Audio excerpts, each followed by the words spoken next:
মানুষজন আমার কাছে এসে বলে, উস্তাদ আমি নামাজ পড়ি, রোজা রাখি, হারাম খাই না, হালাল খাই, হালাল উপার্জন করি, এরপরেও আমার এত সমস্যা কেন? এত দোয়া করি, তাহাজ্জুদও পড়ি, সোমবার বৃহস্পতিবার রোজা রাখি, অনেক দোয়া করি, তবুও আমার কষ্ট দূর হয় না। এত সব ইবাদত করে তাহলে কি লাভ? সব ঠিক কাজ করছি, কিন্তু জীবনে সব ব্যাঠিক হচ্ছে আমার সাথে। বরং আমি যতই করি, যতই ইসলামের দিকে আসি, আমার জীবনের কষ্ট আরো বেড়ে যায়।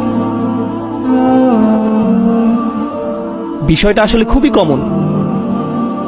একজন তো আমাকে উল্টো বলেছিল, জানেন, আমি ইসলাম যত কম মানি আমার জীবন ততই সহজ হয়। মানে এভাবে বলতে চাই না, জানি আল্লাহ শুনছেন, আর সেইভাবে ইশারা করে দেখাচ্ছে।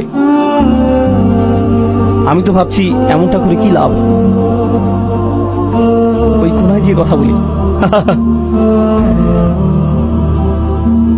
যেন ফেরেশতারা বলবে, আরে আরে ওরা তো ওই কোনায় চলে গেল, হায় হায় এখন লিখবো কিভাবে। কিন্তু জানেন, যখন নামাজ পড়া শুরু করি জীবনে কষ্ট চলে আসে, নামাজ পড়া বন্ধ করে দিলে জীবন সহজ হয়ে যায়। মানে এমনটাই হচ্ছে আমার সাথে। আমি তাকে বললাম, আপনাকে কে বলেছে যে আল্লাহকে মানলে জীবন সহজ হয়ে যাবে? কোরআন তো কখনো বলেনি। প্রবাদ আছে যে প্রজ্ঞার সাথে চলে জীবন ভালো হবে। কোরআনে কি এমন কিছু আছে? কোরআন কি কখনো আপনাকে ওয়াদা করেছে যে নেক জীবনযাপন করলে, সৎভাবে চললে, আল্লাহর আদেশ নিষেধ মেনে চললে জীবনে অনেক ধন সম্পদ হবে, অনেক আনন্দ খুশি আসবে? আল্লাহ কি এমন বলেছেন? না, বলেননি।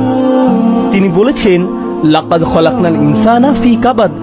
কিন্তু মানব জাতিকে সৃষ্টি করা হয়েছে প্রচন্ড কষ্টের মাঝে। এরপর আমাদের উদাহরণ দিচ্ছেন তিনি। আচ্ছা ঠিক আছে, আল্লাহকে যারা সবচাইতে বেশি মেনেছেন তাদের উদাহরণ দেখি। ইব্রাহিম আলাইহিস সালাম আল্লাহ কি কত মেনেছেন, তার জীবন তো তাহলে না না। ইউসুফ আলাইহিস সালাম কোনো নিয়ম ভঙ্গ করেননি, ভালো থেকেছেন শুধু, তার জীবন তো তাহলে, তাই না? দাঁড়ান, দেখুন কোরআনে এই বিষয়টি উঠে এসেছে। প্রচন্ড মহান ব্যক্তি যারা প্রচন্ড প্রজ্ঞার সাথে চলে তাদের জীবনও কঠিন হয়।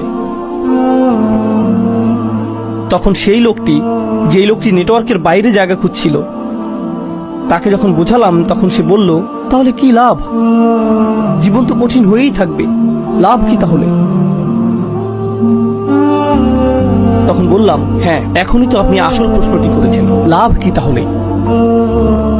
আল্লাহ আমাকে এই দুনিয়াতে আরামায়েশ করতে পাঠাননি, আল্লাহ আমাকে পাঠিয়েছেন পরীক্ষায় পাশ করতে। এজন্যই তিনি আমাকে দুনিয়া